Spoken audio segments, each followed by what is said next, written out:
Chegou a hora de flexibilizar alguns serviços e começar a retomar a vida normal, a economia e o nosso propósito de vida.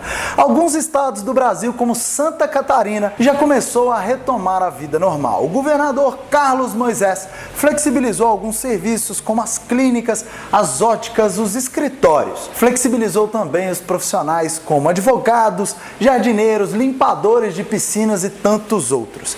Profissionais de saúde como médicos, dentistas, fisioterapeutas e veterinários também estão autorizados a trabalhar, respeitando as regras do distanciamento social, sem que se crie grandes aglomerações. Daqui a pouco seremos nós, o setor de bares e restaurantes, graças a Deus. Eu não consigo mais ficar em casa.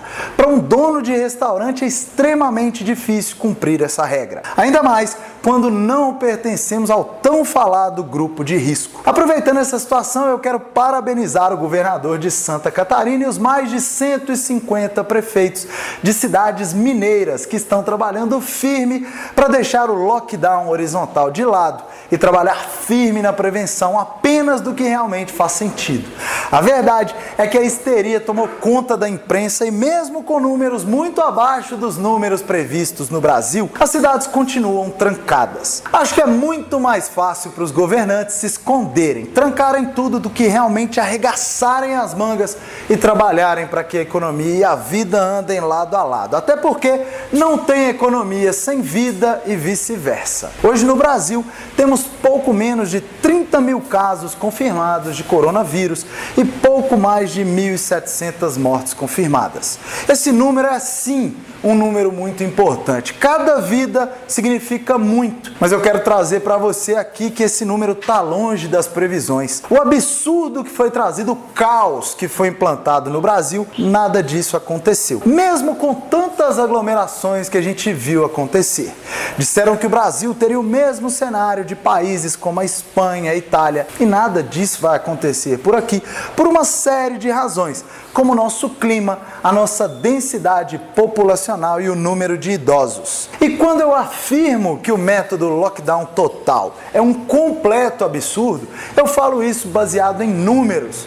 O relatório da Associação Brasileira de Inteligência, a ABIN, afirma que se o Brasil tivesse mantendo um cenário cheio de restrições, no dia 6 de abril, há quase 10 dias atrás, o Brasil teria 2.000 mortes. E nessa data, o Brasil não chegava a 600 mortes. Eu sei que o Brasil tem um seríssimo problema de apuração dos dados e com mais pessoas testando, teremos mais assertividade nesses dados. Mas o fato é que, quanto mais adiarmos a volta às atividades, mais tempo vamos ter de hoje até o pico dessa pandemia no Brasil.